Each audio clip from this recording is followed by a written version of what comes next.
sort of kick off our conversation about how the United States fits into this whole picture, first by riffing off your very interesting remarks.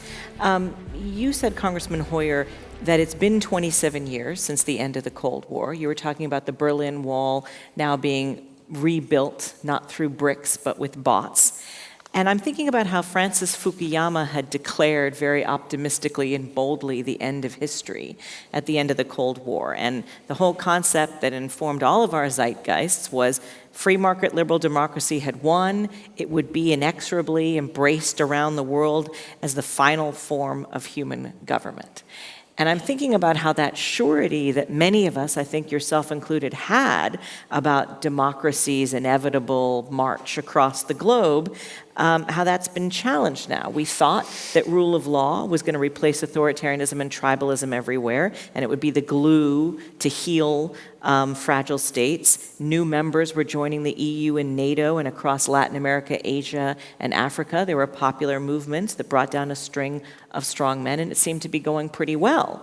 But now, 2 decades later, as you yourself said, democracies are under threat from all those factors you laid out, from populism to xenophobia, identity politics, and strong men who think that they alone can fix it. So I need to actually put you on the spot here and say, throw that whole brew that you described together into this very dangerous cauldron of disinformation, amplified by what we were talking about in the morning, which is global tech platforms and the demonization by some of these autocrats of the free press. And I have to ask you, how could you possibly still think that the march of democracy is inevitable? Are you still an optimist? That was Fujiyama's quote, not Yes. Steny Hoyer's quote. I think it was as real as the quotes that were made in the early 2000s that the economic cycle was no longer, that we would have a continued ascending economic health. Well, we learned a stark lesson in December of 2007 when in America we saw the deepest recession since the Great Depression. And in fact, but for our intervention, both in saving some of our financial institutions, which if they had failed, multiple millions of people would have been hurt even worse than they were, and investing substantial billions of dollars in trying to rebuild the broken economy. Democracy is resilient, but if ignored, it will be under assault, and it may well lose. Yes, the Normandy invasion was successful, but democracy was at great risk on the precipice of failure in Europe. And it was but for the extraordinary effort of the Allies that it was defeated. And my point is that we see a march of authoritarianism in many places, not just in Russia, but in many places. We see in France the election of the right and the left, and the center losing, or at least retreating. This conference, it seems to me, is about energizing and focusing us on making sure that we do not take it for granted that democracy will prevail. It has been said that eternal vigilance is the price of democracy. We've had some extraordinary changes. Globalization has disquieted, and that's apparently, I think, a very gentle word, has made fearful many peoples of the world, that they will not survive in a globalized world. They feel threatened by the outside, by those who are different from them. Alvin Toffler wrote a book, Future Shock, many decades ago, which said that change was going to happen so rapidly in the world to come. And I think he wrote this book in the 70s or 80s, maybe before. But that's what's happened. Technological change is happening so fast that it's hard for people to cope with it. And frankly, I think the vote that England had in Brexit and the vote that we had in America in our presidential election was much the same. It was about fear that they weren't going to do as well and that they were being threatened by outsiders, whoever the outsider, whether it was business, immigrants, whatever. And I think we have to overcome that and reinstate that confidence that democracy will, in fact, provide them with the kind of lives they want for themselves and their children. And it is, as Churchill said, it may not be perfect, but it's the best of any tried. And we need to maintain that conviction. So, Congressman Cole, let me ask you, the majority leader has said here that back in the Normandy period that democracies were on the precipice of, potential failure. Do you see us on that same precipice now? And building on what he said about future shock, how disruptive are these changes brought about by internet and social media? Do you see those as those new technologies as potentially making it harder for democracy to survive? Well, fundamentally, no, I don't think we're on the precipice of failure. Since we're quoting Churchill, we're in Europe, so we're quoting a lot of Churchill here today, I guess. But he used to have a wonderful saying, the future's unknowable, but the past should give us hope.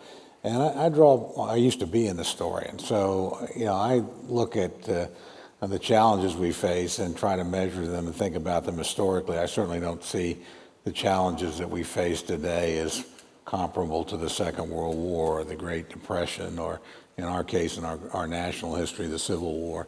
So do we have new challenges? Yes, we do. And new technologies that I don't think we fully understood or even yet understand how they could be manipulated to inject poison into the system. We've seen some of that. And, our friends, the Russians, have been particularly adept at that. But at the end of the day, and I guess I'll put it this way, we have great debates over immigration in the United States, America. You have great debates in Europe over this thing.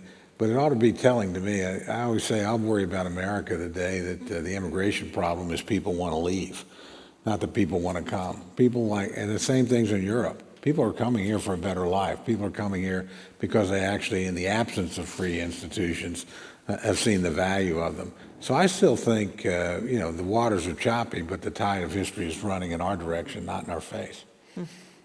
I don't think Tom and I disagree on that. I don't want to project a pessimistic view. But I believe eternal vigilance, the reason for this conference is to say that there are clearly very large forces in the world who would like to see democracies disappear because they impede them in one way or the other. That's our point. And with technology, what we've seen in our own country is an extraordinary assault on a basic institution of democracy, which is the people choosing its leaders and its policies. Yeah, and I don't think we disagree at all. Actually, Right. I thought it was a very optimistic speech, quite frankly, but also one that wasn't naive. You can be optimistic, but recognize you've got challenges and obstacles. But again, Russia's certainly a dangerous country. It's not the old Soviet Union. It's not nearly as powerful, as large as it was. I look at China, and I have enormous respect for the dynamism of that economy and the talent of that people. But I look at things like Hong Kong or Tiananmen Square. I don't think it's immune from change either. So I just think we shouldn't look on our adversaries as if they're 10 feet tall or as if we're somehow incapable of dealing with them. Particularly when we're unified, I think, and that the biggest challenges I think to us today come from within. Democracies in terms of loss of confidence sometimes by populations in institutions that have broadly worked well. And that's exploited quite often by people that ought to know better, both domestically and from beyond the borders of those democracies. Well, that actually leads into a perfect point that I wanted to ask Congressman Hoyer, which is that there's a lot of hand-wringing, I think, in this room and outside of this room for the last few years about Russia and China being on the rise, sort of autocracy on the rise. Particularly, we've talked a lot about Russia because of the interference in our election, their interference in Brexit, in the France elections, in the German elections, and beyond. And people, there seems to be this corresponding view that transatlantic democracies are in retreat. Are we in a crisis, or is that a misunderstanding of what's actually happening? I think we're challenged, but I wouldn't say we're in crisis. Nor would I accept the premise that Russia and China are ascending. In fact, China's economy, although robust, has been retreating. And China has very large problems, not only based upon its large population, but also on the basis that as communications become more readily available, what we saw, one of the reasons the Iron Curtain fell was communications became intrusive. Václav Havel gave a speech to the Congress of the United States, talked about the Helsinki Final Act. I spent probably 3 or 4 times a year in Moscow when I was chairman of the Helsinki Congress, talking to dissidents. And the Helsinki Final Act gave them extraordinary cover, number one, and number two, energy and vision and motivation. So I wouldn't accept the premise that Russia and or China is obviously trying to monopolize the world economy. That's their effort now. Unfortunately, they are also showing signs of aggressive behavior in Asia and in other parts of the world, in addition to their economic competition. But I would not accept the premise. I think that our economy, as the president will say on a regular basis, is doing well. Tom will say it on a regular basis. Constantly. And it is doing relatively well. I would say President Obama took us out of recession, and we have had a straight line.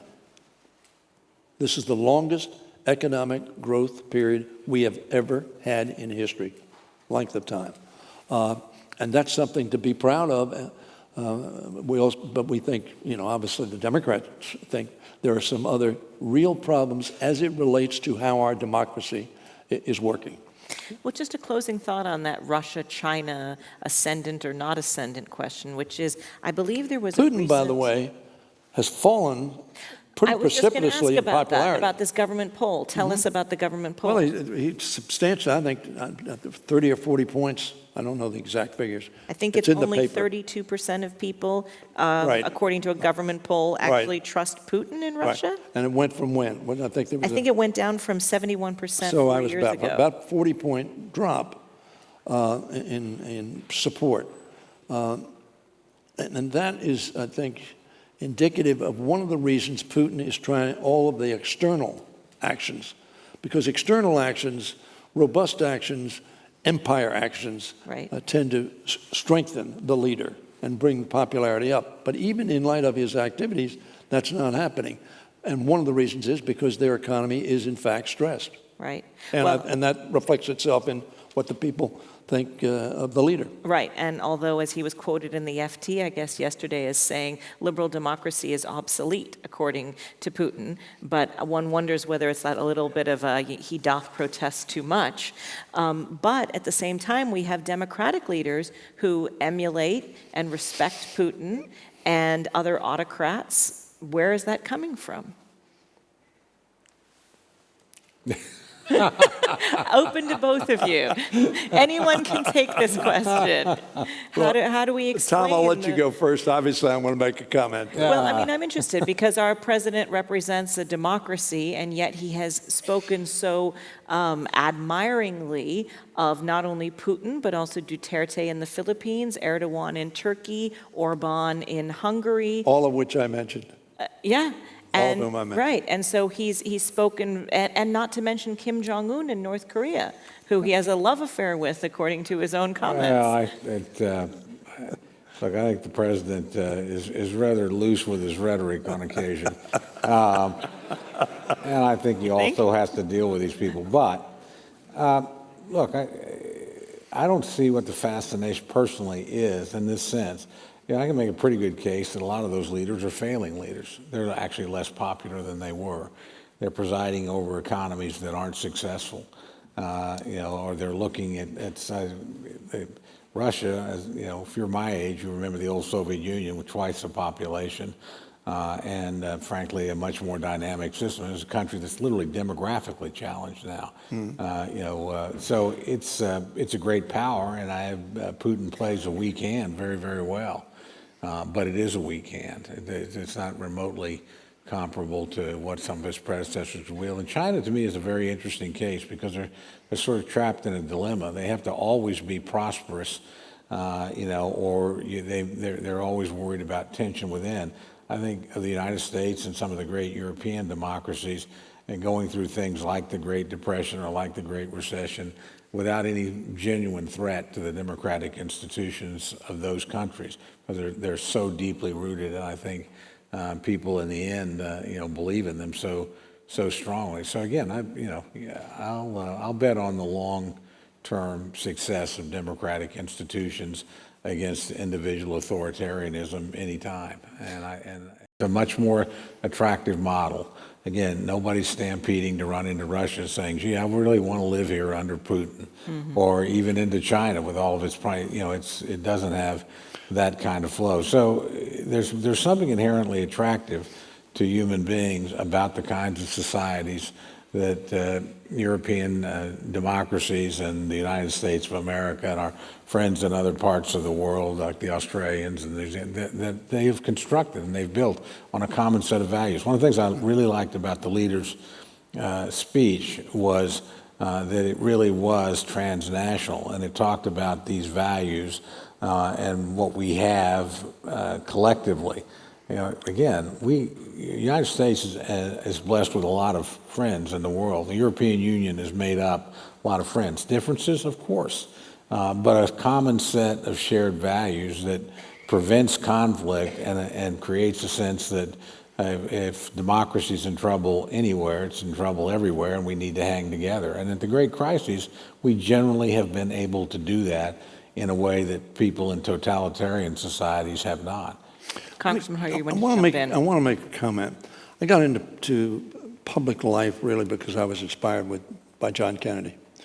And he gave an inaugural address which was filled with hope and vision and confidence of success, and a stated partnership that we would work with anybody in the world to defend freedom and to energize democracy. And I think that's the message America needs to send. Very frankly, I think in President Trump's inaugural address, he failed to give that communication. Ronald Reagan gave that communication. And Ronald Reagan, and when we talk about despots, he said the Soviet Union was the evil empire. And we all sort of, oh boy, that's not good diplomatic We didn't language. all do that. You guys did that. Right. We thought, yes, finally. But we guys, Americans, came to a point, we all agreed it was the evil empire.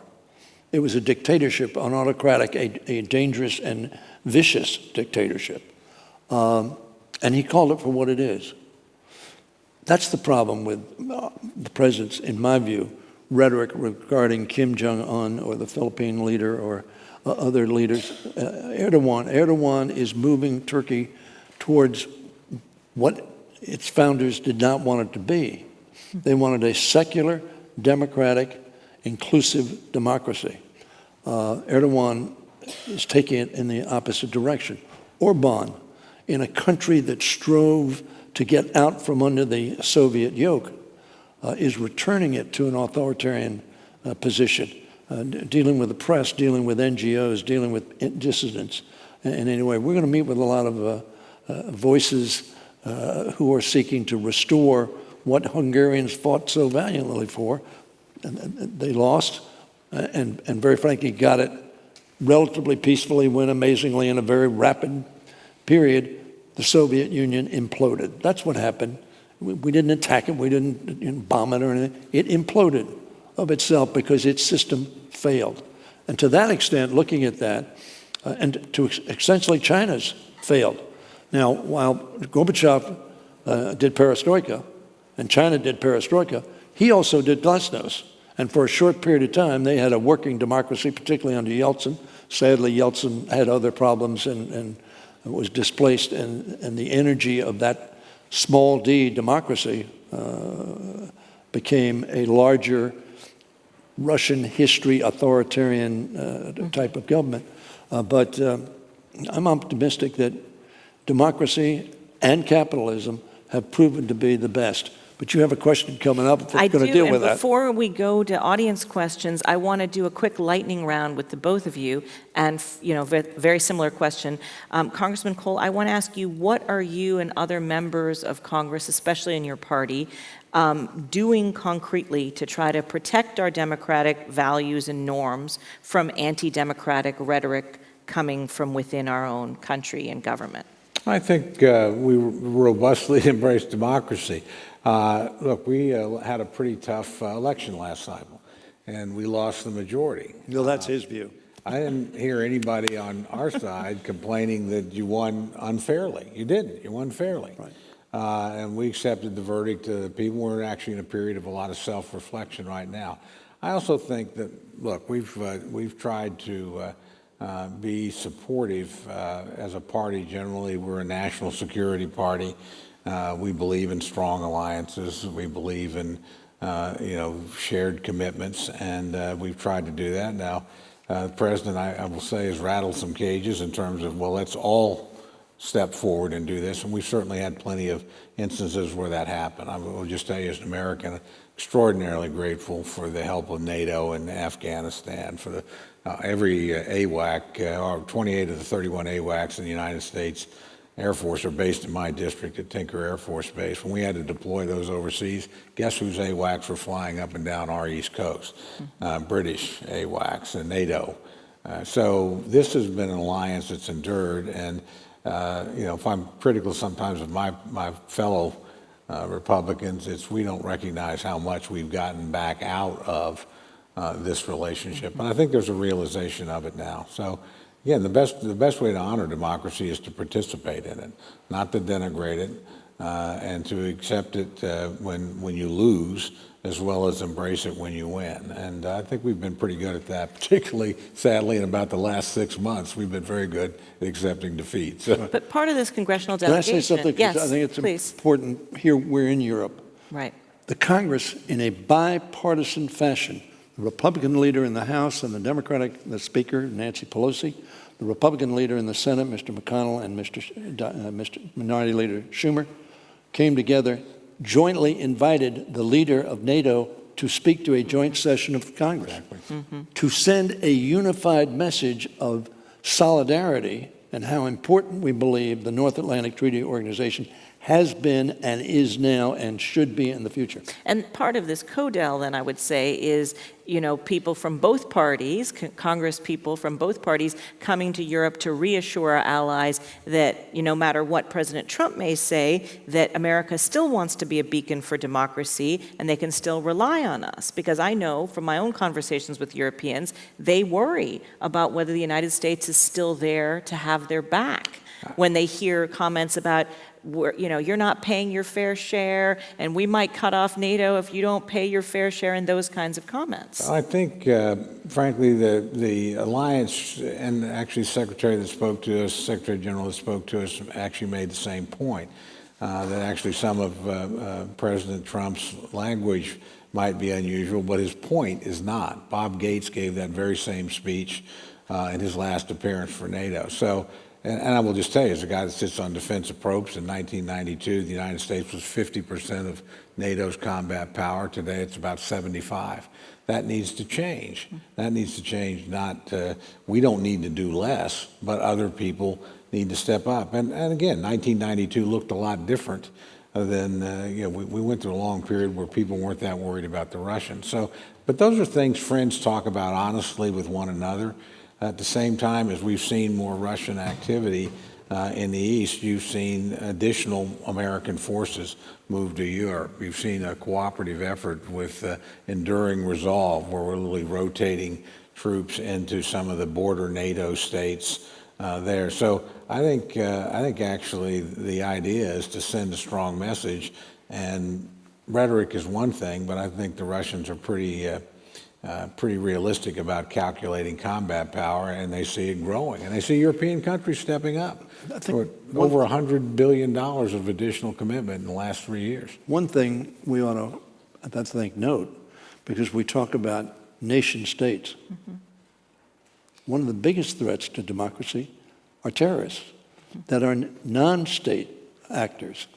And we have almost universally experienced in every one of our countries, free democracies, terrorist acts that are designed to undermine the confidence of citizens. And the confidence of leaders, Yeah. which is what I think Anders Fogh Rasmussen said this morning, that part of the threat to democracy is the lack of confidence that democratic leaders have in their own systems when that happens. All right, I think this question from the audience is a good one for you, Congressman Hoyer. To what extent is surging economic inequality within the U.S. and other democracies threatening democratic institutions and processes? Greatly. Now, I could do that as a lightning answer, or I can amplify on it. We believe, and one of the issues in the campaign that we projected, and Tom, my Republican friend, and he and I are very good friends, and we are, by the way, co-chairs of the Danish caucus. He's not Danish. I'm the only Dane in the Congress, so we... Honorary Dane. I got an honorary Dane here. You need a flag pin there with the Danish flag, too. All over the world, the growing disparity between rich and poor is destabilizing democracies. Democracies are most stable when they have large middle classes who feel that the democracy is working for them and for their families, and providing them with an ability to maintain a middle-class lifestyle. And in America, we see a growing division between the rich and the poor. It is a destabilizing effort. We have to deal with it. One small way we're going to deal with it is with the minimum wage that we're going to consider next month. It's controversial because the issue is, well, if you have a minimum wage, does that have less employment because people don't employ as many people? And I'm sure we'll have that discussion. But the fact of the matter is, through taxation, through government programs, we have an earned income tax credit for people who do work but are not making sufficient income that Ronald Reagan was a big supporter of. So I think this is a critical issue with which the world must deal, and particularly the democracies must deal. Now, Denmark happens to be one of the richest countries in the world, richer per capita than America, not richer in terms of size, but in terms of per capita income. And it is one of the most stable democracies in the world because of that. There is no doubt that economic security and well-being is an absolutely important essential of stable democracies. Since we're just about out of time, I want to ask Congressman Cole to give a very quick lightning description of the wonderful thing that you introduced in the past couple of days about supporting a memorial for fallen journalists, because I think your support for the free press is important and people should hear about it. You're very kind to say that. Actually, our good friend who will be joining us later, Ben Cardin, Senator Cardin from Maryland, is part of that, along with Senator Portman from Ohio and Representative Napolitano from California.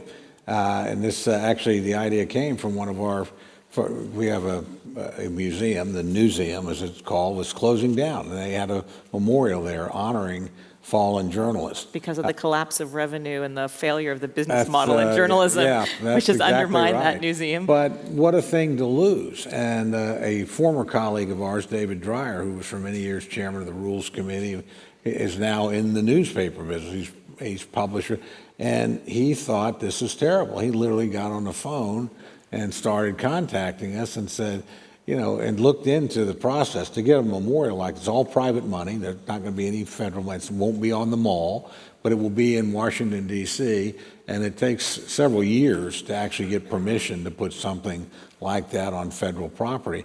But it's a great idea. We've lost since I don't know why they picked 1837, but since somewhere around then, we've lost about 2,300 American journalists, from everything from combat to people that were being killed by the mob to folks that were covering the civil rights movement in the 1960s in a very dangerous situation. And so we ought to honor them. They're soldiers of democracy every bit as much as people that wear a uniform. And I just think, and it's great. I remember we were at the press conference, and you know, the media sometimes have been, I think, very incorrectly referred to as the enemy of the people. I said, I never believed that the press is the enemy of the people. Now, they are occasionally the enemy of politicians. And the fact that we politically could come together and honor them, because they're the indispensable part Public dialogue is the indispensable, it's the lifeblood of democracy. You can't have free expression. That's why it's our First Amendment. You can't have open debate. You can't have dispassionate and fair analysis. Then you can't have a democratic system. And so we just thought it would be a helpful reminder to all Americans how much our freedom is based on the hard work of journalists that run risks to their lives to make sure that we have a well-informed public that can make wise decisions. Well, thank you so much for that. Can I just add to Tom's? I agree with Tom 100%. Madeleine Albright just wrote a book, Fascism, A Warning. And in it, one of the consistent patterns of people who are trying to install autocracies is to diminish the press, inevitably. That's what they try to do. So thank you for not Thank doing you. that, standing tall for the press in America. Please join me in thanking Congressman Cole and Congressman Hoyer.